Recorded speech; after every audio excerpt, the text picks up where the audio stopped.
Hello दोस्तों, स्वागत है आपका एक और नई वीडियो में। और इसमें हम बात करने वाले हैं अरिथमेटिक प्रोग्रेशन की, जो कि एक अच्छा खासा वेटेज रखता है 10th बोर्ड में। आपको 5 नंबर आराम से मिलेंगे अगले 20 मिनट में। सिर्फ 20 मिनट में आपके पूरे 5 नंबर तैयार हैं। और ऐसी डील कहाँ मिलेगी भाई कि 20 मिनट के अंदर पूरे पूरे 5 नंबर हमारे तैयार हो रहे हो। एकदम स्टार्ट करते हैं जल्दी से, बिना कोई एक्स्ट्रा बात करे हुए। ये रहा आपके सामने अरिथमेटिक प्रोग्रेशन की डेफिनेशन है। आप जानते भी होंगे कि एपी होता क्या है, एक बार फिर भी पढ़ लेते हैं। An arithmetic progression is a sequence of number where the difference between the consecutive term is always a constant term. क्या कह रहा है ये भाई, पता नहीं क्या कह रहा है। ये कह रहा है कि एक एपी एक ऐसा सीक्वेंस है जिसके अंदर हर टर्म, आगे वाली टर्म जो आ रही है वो पीछे वाली टर्म में कुछ जोड़ के आ रही है। दूसरी बात बोलें तो लगातार दो टर्म का डिफरेंस हमेशा सेम रहेगा। तीसरी बात बोलें, लिख देते हैं तीसरी बात। ऐसे ऐसे ऐसे ऐसे अनंत काल तक हम आगे बढ़ते जाएं। देखो ध्यान से, फर्स्ट टर्म क्या है, मतलब एक टर्म क्या है 5। 5 से 8 मिला मतलब 3 ऐड किया होगा। 8 से 11 मिला मतलब फिर 3 ऐड किया होगा। 11 से 14 मिला मतलब फिर 3 ऐड किया होगा। ऐसे अगर कांस्टेंट कांस्टेंट कांस्टेंट कांस्टेंट एक एक कदम लेते जाएं, मतलब कि लगातार थोड़ा थोड़ा थोड़ा थोड़ा बढ़ते जाएं, मतलब हर लगातार दो टर्म के बीच में, ओए होए, हर लगातार दो टर्म के बीच में डिफरेंस सेम रहे तो वो एपी कहलाता है। जैसे यहाँ भी 3 बड़ा 3 3 3, तो दो टर्म के बीच में फिक्स गैप हो। पूरे एपी के अंदर एक ही गैप, ऐसा नहीं 3 ही हो हर जगह, मतलब 5 हो, -5 हो, +7/2 हो, कोई भी गैप हो, लेकिन एक फिक्स हो कि हाँ भाई पूरे जिंदगी भर वही चलता रहा। जैसे कि हमें भी प्रगति करने के लिए क्या चाहिए, वही चाहिए था कि हाँ लगातार बढ़ते रहें बढ़ते रहें। तो एक एपी आप प्रगति भी बोल सकते हैं कि हाँ भाई प्रगति की राह है एक एपी, लेकिन बढ़ता हुआ एपी। घटता हुआ एपी भी होता है जहां पे क्या है, जो डी होगा वो नेगेटिव होगा। जैसे मैं लिखूं, है ना, ये घट रहा है ना, -3 -3। ठीक है, तो ये नहीं बनना है, बढ़ता हुआ एपी बनना है, आगे बढ़ते जाना है। मजाक आजा रखते हैं। आओ देखो, अब क्या है इसके अंदर, जाओ भाई तुम। एपी के अंदर क्या है, ये होगी इसकी फर्स्ट टर्म, ये सेकंड टर्म, ये थर्ड टर्म, और ऐसे ऐसे आगे बढ़ते बढ़ते nth टर्म लिख दिया हमने। n का मतलब क्या है, n एक वेरिएबल है। अगर एपी के अंदर 50 टर्म है तो ए 50 तक जाएगा, 100 टर्म है तो ए 100 तक जाएगा। हमें नहीं पता कि कितनी टर्म है, इसलिए हमने एक वेरिएबल n लिख दिया है। ठीक है, ऐसे टर्म्स होंगी, और हर लगातार दो टर्म के बीच का गैप सेम रहेगा, जिसको बोलते हैं हम डी। डी से रिप्रेजेंट करते हैं कॉमन डिफरेंस को। अब डी निकलता कैसे है, लगातार दो टर्म का डिफरेंस लेना है। और कैसे लेना है, आगे वाली टर्म में से पीछे वाली टर्म, मतलब a2 में से -a1 करेंगे। और निकाल सकते हैं हम चाहें तो। हम, हमारा फेवरेट नंबर है 7, हाला फॉर रीजन, धोनी जी हमारे फेवरेट है। तो हम कैसे निकाल लेंगे भाई, a7 -a6 कर लेंगे, है ना। लगातार दो टर्म में से, आगे वाली टर्म में से पीछे वाला टर्म माइनस करो, जो नंबर आएगा वो आपका डिफरेंस है, कॉमन डिफरेंस है डी है। और पूरी एपी के अंदर वो ही रहेगा। एपी के पास क्या है, उसके पास टर्म्स हैं अपनी और डिफरेंस है, बस इतना ही उसका वजूद है। खत्म बात, खत्म बात। आगे चलते हैं, आगे क्या बोल रहा है, nth term of a AP. एक एपी की nth टर्म कैसे निकालें, आपके सामने फॉर्मूला लिखा हुआ है, लेकिन फॉर्मूला ये बन कैसे रहा है, क्या है उसके पीछे की बात भी अगर हम ना समझे तो रटना हो गया ना यार। समझते हैं, जैसे मानो मैंने एक एपी लिखा, ठीक है, इसे मैं लिखता चला गया जिंदगी भर। अब आपको सरेआम दिख गया होगा कि क्या हो रहा है भाई, 3 3 बढ़ता जा रहा है। ठीक है, मैं ध्यान से देखूं, मैं A2 के पास कैसे पहुंचा। A2, मैं A2 के पास कैसे पहुंचा, मैं A2 के पास पहुंचा A1 के अंदर D जोड़ के। दिखा या नहीं, ये दिख रहा है ना, A1 के अंदर D जुड़ा है, तो मैं A2 के पास पहुंचा हूं। 2 और 3, ठीक है। अब मैं बात करता हूं कि मैं A3 के पास कैसे पहुंचा। A2 के अंदर D जुड़ा है जब, ध्यान से देखो, A2 ऐड किया 3, 8 आ गया, है ना। सिंपल। मतलब हर टर्म के बाद अगली टर्म मिल रही है डिफरेंस जोड़ के, अगर डिफरेंस नेगेटिव है तो वो माइनस हो जाएगा, उसकी टेंशन आप मत लो। ठीक है, ठीक है। अब ये तो दिख रहा है कि भाई पिछली टर्म से रिलेशन मिल रहा है, मैं चाहता हूं कि हर टर्म का रिलेशन मुझे फर्स्ट टर्म से ही मिले। क्या चाह रहा हूं मैं ये चाह रहा हूं कि मैं हर टर्म को रिलेट करूं फर्स्ट टर्म से। अभी करके दिखाता हूं, आओ भाई। कौन सा कलर, चलो मैं A3 की बात करूंगा, इसको रिलेट करूंगा फर्स्ट टर्म से, ध्यान से देखना। ये रही फर्स्ट टर्म, फर्स्ट टर्म में मैंने एक बार डी जोड़ा, मैं सेकंड टर्म पे आ गया, मैंने एक और बार डी जोड़ा, मैं थर्ड टर्म पे आ गया। मतलब क्या दिखा मुझे, थर्ड टर्म में जाने के लिए मुझे ए के अंदर दो बार डी जोड़ना पड़ा। दिखी बात, नहीं दिखी? थर्ड टर्म पे पहुंचने के लिए मुझे फर्स्ट टर्म के अंदर दो बार डी जोड़ना पड़ा। अगर मैं जाना चाहता हूँ फोर्थ टर्म पे, एक बार डी, दो बार डी, तीन बार डी, मतलब जितनी जितने नंबर की टर्म पे जाना है उससे एक कम बार डी जोड़ना पड़ रहा है फर्स्ट टर्म में, पड़ रहा है। ठीक है, तो ये तो फॉर्मूला बन गया भाई। क्या बन गया कि अगर कोई भी nth टर्म निकालनी है तो ए के अंदर उस n से एक कम बार डी ऐड कर दो। आगे बात समझ में? यहीं पे खड़े खड़े हमने फॉर्मूला बना डाला। समझ गए ना बात को? ए के अंदर जितने नंबर की टर्म निकालनी है उससे एक कम बार डी जोड़ दो। अगर मुझे ए 50 निकालनी है तो सिंपल है, ए के अंदर 49 बार डी ऐड कर दो, काम खत्म। आगे बात समझ में बहुत अच्छे से आ गई होगी। आगे चलते हैं, चाहे आगे आगे कुछ क्वेश्चन है रिवाइज करने के लिए कि जो अभी पीछे पड़ा है, क्या कर पाओगे नहीं कर पाओगे। ये बोल रहा है कि आठवां टर्म बता दो इन दोनों ही एपी का, एक का मैं बताऊंगा, एक का आप बताओगे। कहां बताओगे? कमेंट सेक्शन में बताओगे, और कहां बताओगे? ठीक है, ये रहा मेरे पास मेरा पहला एपी, जिसका ए क्या है, 3 है। इसका डी क्या है, डी मान लो मैंने A2 माइनस A1 ही निकाला। मेरे पास 5000 तरीके हैं डी निकालने के लिए, जितनी टर्म्स है उतने तरीके हैं, उससे एक कम तरीका है डी निकालने का। ठीक है, तो मैंने लगातार इनको ही कर लिया, A2 और A1 को। कितना है, 7 माइनस 3, 4। D4 हो गया, A3 हो गया, और मुझसे पूछा क्या है, मुझसे पूछा है, क्या पूछा है भाई, मुझसे पूछा है 8 टर्म, मतलब ए 8 पूछा है, क्या हो गया, A प्लस 7D। ए कितना है, 3 है, प्लस 7, डी कितना है, 4। 3 प्लस 28, 31 हो गया A8, मतलब आठवीं टर्म क्या है, 31। अब ये नीचे वाला जो क्वेश्चन है इसको आप खुद कर लेना और नीचे कमेंट सेक्शन में इसका आंसर देना। ठीक है, बहुत इजी है, बहुत आसान है, अभी समझाया। आगे चलते हैं, आगे बढ़ते हैं, बढ़ते रहते हैं आगे। अभी नंबर ऑफ टर्म्स निकालना देखा, एन टर्म निकालनी देखी ए के रिस्पेक्ट में, मतलब कि ए एन का फॉर्मूला देखा, जरा सा कंफर्टेबल फील किया ही था कि हाँ भाई ए एन आ गया, तुरंत ही सम ऑफ टर्म्स आ गया। अब ये कह रहा है कि सारी टर्म को जोड़ के दिखाओ। तुम टर्म निकालना सीख गए, तुम सीख गए कितनी टर्म्स होंगी, एन क्या है, डी क्या है, सब सीख गए। तो उसने तुरंत नया कॉन्सेप्ट डाल दिया कि इनको सम करके दिखाओ। हमने कहा ये भी हम कर देंगे। कैसे करेंगे, सम ऑफ एन टर्म्स क्या होता है, ये रहा एन अपॉन टू। एन क्या है, जितनी टर्म्स का सम पूछा है, 10 टर्म का सम पूछा है, एन 10 है। 50 टर्म का सम पूछा है तो एन 50 है। ठीक है, ए क्या है, सब जानते हैं, पूरी दुनिया जानती है, जिसने एपी नहीं पढ़ा वो भी जानता है कि ए क्या है। ए फर्स्ट टर्म है, ये फिर ये एन क्या है, ये एन वही है जितनी टर्म्स का सम पूछा है। वन क्या है, वन तो बेचारा नंबर है, कांस्टेंट नंबर है। और डी क्या है, डी होगी हमारा कॉमन डिफरेंस।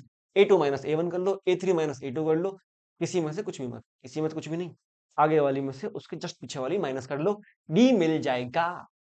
आगे समझ में? सम ऑफ एन टर्म्स क्या होता है, n upon two, 2a plus n minus 1 D. ठीक है, सिंपल, बहुत सिंपल। आगे बढ़ते हैं, आगे बढ़ जाते हैं। अभी जो पीछे फॉर्मूला सीखा, तुरंत उस पर एक क्वेश्चन ताकि इंप्लीमेंट कर सको।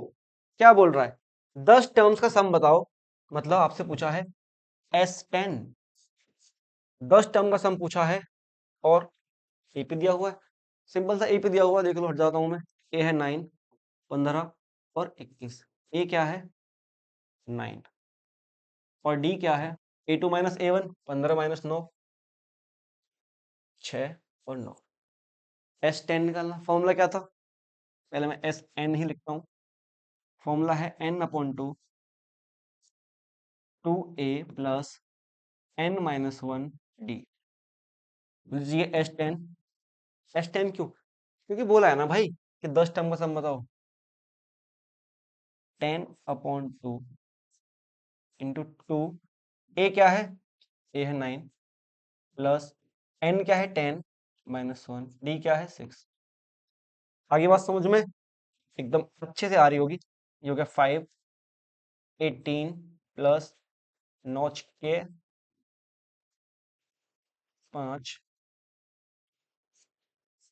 72 36, पूरा 360 डिग्री घूम गया। मतलब 360 इसका आंसर है।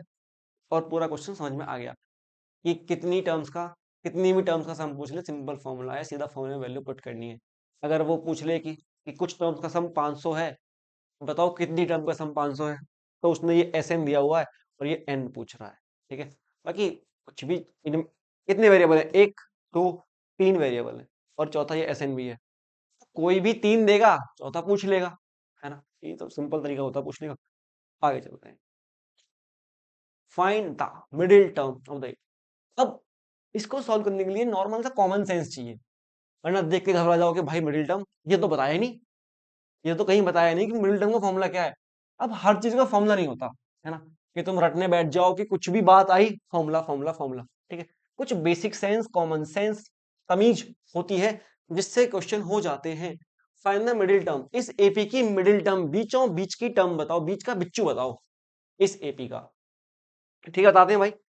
अब बीच का बिच्चू बताने के लिए, मतलब मिडिल टर्म बताने के लिए, हमको ये तो पता हो कि टोटल कितनी टर्म है ना? अगर मुझे पता होगा, मैं पूछूं कि बीच का टर्म बताओ, उससे पहले ये तो पता हो कितनी टर्म है। 1 2 3, बताओ बीच का कौन है? ये रहा बीच का। कैसे पता चला? क्योंकि जब पता चला कि 3 टर्म है तो बीच का यही होगा ना। माफ कीजिएगा। तो जब तक पता नहीं चलेगा कि कितनी टर्म्स है, मैं कैसे बताऊं कि बीच की टर्म कौन सी है? तो पहले मुझे निकालना पड़ेगा कि टोटल टर्म्स कितनी हैं।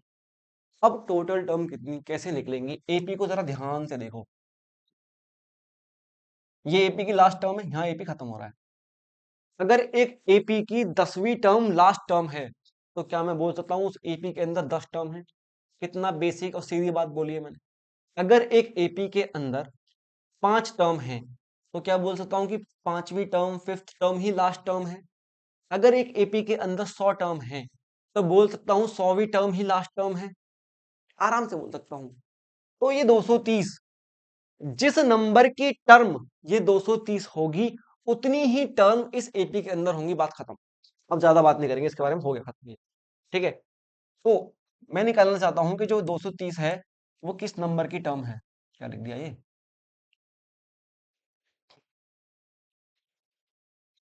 एन क्या है? 230, ये टर्म है ना। ए क्या है? 6 प्लस एन नहीं पता, एन तो निकालना है कि किस नंबर की टर्म है। और डी कितना है? 7। 230 is equals to 6 plus 7n-7। 230 is equals to -1 plus 7n। 1 इधर, 231 इज इक्वल्स टू 7n। सो इक्कीस 33। पता चल गया भाइयों और बहनों, पता चल गया कि इसके अंदर 33 टर्म्स हैं। आधा काम डन। डन। उसके बाद अब ये पता करो कि भाई इनमें से बीच की टर्म कौन सी होगी। अब मिडिल टर्म निकालने के लिए एक बेसिक सेंस भी लगा सकते हो, वरना ये कर लो। क्या कर लो? n+1/2 कर लो। 33 प्लस 1/2, 34/2, 17। मतलब 17th टर्म मिडिल टर्म होगी। अब यहां से समझ भी सकते हो कि 17th टर्म बीच में आ गई और 16 टर्म इधर, 16 टर्म इधर, 16 16 32 और एक ये 33। अगली बात समझ में? मतलब 17th टर्म मिडिल टर्म होगी। हट जाओ, तुम सब किसी काम के नहीं हो। तो मिडिल टर्म कौन सी हुई? 17th, 17वीं टर्म मिडिल टर्म हुई। यही नहीं, अभी और सुनिए। 17वीं टर्म बतानी भी है कि 17वीं टर्म कौन सी है। सिर्फ ये नहीं बताना कि कौन सी टर्म मिडिल टर्म है। 17वीं है लेकिन नंबर क्या है उसका, 30, 25, 500, 800 कितनी है? तो मुझे A17 भी बताना पड़ेगा। A17, A17 is equal to A plus 16D। एक कम बार करते हैं ना, A कितना है 6 प्लस 16, D कितना है 7, 6 प्लस 112, 118, A17 कितनी है 118। आगे बात समझ में, पूरी बात समझ में आई होगी। दोबारा बस रिपीट करता हूँ क्वेश्चन को, क्या बोला क्वेश्चन में, कुछ एक एपी दिया था, पूरा एपी दिया गया था, बोला कि इसकी मिडिल टर्म बताओ। मिडिल टर्म बताने के लिए हमें पहले पता तो हो कितनी टर्म है, हमने कैलकुलेट किया, 33 टर्म्स आई। फिर 33 टर्म्स में से बीच की टर्म मिली 17th टर्म, फिर हमने 17th टर्म निकाल दी, खत्म। अगर क्वेश्चन नहीं पता होता कि भाई कैसे करना है तो कैसे ही करते, है ना। क्वेश्चन पता था कि मिडिल टर्म निकालनी है, मिडिल टर्म तक पहुंचे, फिर नंबर तक पहुंचे, आराम से पहुंच गए, कोई दिक्कत नहीं, कॉन्सेप्ट क्लियर है। तो वही चीज बार बार लग रही है, कुछ अलग नहीं लग रहा है कि भाई ये क्वेश्चन तो कभी किया नहीं था, इसमें क्या लग गया ये। वही ए एन का फॉर्मूला, एस एन का फॉर्मूला, उसके अलावा कुछ हो नहीं लगा ना कहीं भी। आगे बढ़ते हुए चाह ही रहे थे कि एक वर्ड प्रॉब्लम आपके सामने आ गई, जरा पढ़ें इसको, क्या बोल रहा है। A factory produce 1000 units in second year and 1200 units in third year. If the production is increased by a constant amount each year, find the production in the 10th year. क्या बोल रहा है? अगर क्वेश्चन समझ जाओगे तो कर लोगे, अगर इंग्लिश पढ़ के नहीं समझ पाओगे भाई क्या बोला क्या मतलब है, तो कैसे करोगे यार। फिर तो तुम वही उम्मीद कर रहे हो कि जो क्वेश्चन मैंने कर रखा है वही छपा आ जाए बोर्ड में। ऐसी पॉसिबिलिटीज बहुत कम है कि एग्जैक्ट छपा आ जाएगा, आ जाए तो किस्मत है आपकी, वरना क्वेश्चन पढ़ के उसका मतलब तो निकालना आना चाहिए ना, कि पूछ क्या रहा है। ठीक है, रखते हैं साइड में इस बात को। ये बोल रहा है कि एक फैक्ट्री ने दूसरे साल में 1000 यूनिट्स प्रोड्यूस किए। अब जो भी वो प्रोड्यूस करती होगी, साइकिल, बाइक, कार, कुछ भी, इसलिए यूनिट बोल दिया, नहीं बोला क्या प्रोड्यूस कर रही है। दूसरे साल में 1000 प्रोड्यूस करती है, तीसरे साल में 1200 प्रोड्यूस करती है, और हर एक साल में जब आगे बढ़ रही है सेम अमाउंट से बढ़ रही है। तो समझो क्या बोल रही है, समझ में आया। मतलब सेम बढ़ रही है, मतलब कुछ एपी वाली फील आ रही, नहीं आ रही, एपी वाली फील आएगी। देखो सेकेंड ईयर में क्या हो रहा है, सेकेंड ईयर में 1000 यूनिट्स बनाई उसने, ठीक है, लिख देता हूँ यूनिट्स। और थर्ड ईयर में क्या करा भाई ने, 1200 यूनिट्स बनाई, ठीक है। और ये बात भी क्वेश्चन में बोली है कि हर साल सेम ग्रोथ हो रही है, मतलब एक कांस्टेंट नंबर हर साल बढ़ रहा है। तो वो कांस्टेंट नंबर यहाँ पे क्या था, जरा देखें ध्यान से। 1000 से 1200 हुआ है, तो 200 बढ़ा है ना, ठीक है। अगर मैं फोर्थ ईयर में जाऊंगा, हालांकि कोई बात नहीं करी फोर्थ ईयर की, लेकिन मैं फिर भी बताता हूँ, तो कितना होगा, 200 फिर बढ़ेगा, क्योंकि वो बोल चुका है कि हर साल एक कांस्टेंट नंबर बढ़ता है। और वो कांस्टेंट नंबर क्या है, वो भी क्वेश्चन में गिवन डायरेक्टली नहीं था, इनडायरेक्टली था। 1400 हो गया। तो ये मुझे एक एपी दिख रही है ना, 1000, 1200, 1400, 1600, 1800, ऐसे चलती जाएगी। फिर पूछा क्या है, पूछा है कि 10वें साल में क्या कितना प्रोड्यूस करूंगा। अगर एक एपी दे दें तो उसकी 10th टर्म पूछिए, लेकिन इस एपी की अभी भी फर्स्ट टर्म नहीं है, सेकंड टर्म है, थर्ड टर्म है, फोर्थ टर्म है, फर्स्ट टर्म नहीं है। तो दिमाग, बेसिक सा दिमाग लगा सकते हो ना, कि जब 200 200 बढ़ के आ रहा है और सेकंड ईयर में 1000 है, तो ये 200 बढ़ के 1000 हुआ है, तो पहले फर्स्ट ईयर में कितना रहा होगा, कितना ही रहा होगा, फर्स्ट ईयर में 800 रहा होगा, है ना। क्योंकि हर साल 200 बढ़ रहा है, तो जब सेकंड ईयर में 1000 है तो इससे पहले 800 होगा, ठीक है। तो मेरे पास मेरी एपी तैयार है, सारे हथियार तैयार हैं मेरे, बस जंग के मैदान में कूदना है मुझे, ठीक है। ठीक, ये एपी है, मुझसे मेरी 10th टर्म पूछी है, A10, ए प्लस 9D, ए कितना है 800 प्लस 9D कितना है 200, 800 प्लस 1800, ये हो गया 2600। आई बात समझ में। एक सिंपल सी प्रॉब्लम थी। अगर ये सिंपल सी प्रॉब्लम आप पढ़ के इसका हिंदी मतलब नहीं निकाल पाते तो कभी नहीं कर पाते, वरना अब देखो क्वेश्चन कितना बहुत सिंपल सा, एक एपी है और A10 पूछा है, क्यों नहीं कर पाते। अगर नहीं कर पाते तो एक ही कारण होता कि तुम क्वेश्चन समझे ही नहीं। तो रीडिंग की हैबिट डालो, क्वेश्चन समझने की हैबिट डालो कि हाँ भाई, क्वेश्चन में दिया क्या गया है वो मैं गैदर कर पाऊं, समझ पाऊं। ठीक है, इनपुट लोगे, पूरा इनपुट ठीक से लोगे, तभी तो आउटपुट दे पाओगे। अब इनपुट ही क्लियर नहीं है कि क्या पूछा है, क्या बताया जा रहा है, तो तुम क्या बताओगे फिर? आगे बस समझ में क्या कहना चाह रहा हूँ? कहना चाह रहा हूँ कि क्वेश्चन समझ में आना चाहिए, क्वेश्चन पढ़ने की हैबिट होनी चाहिए, क्वेश्चन पढ़ के मतलब निकालना आना चाहिए। ठीक है, देखते हैं आगे क्या है। आगे धन्यवाद है आपका। थैंक यू सो मच यहाँ तक वीडियो देखने के लिए। उम्मीद करते हैं कि समझ में आया होगा अच्छे से। एपी के अंदर इसके अलावा कोई कॉन्सेप्ट नहीं है, बाकी क्वेश्चंस हैं कुछ अलग अलग, वो हम करते रहेंगे शॉर्ट्स के माध्यम से। बहुत बहुत धन्यवाद।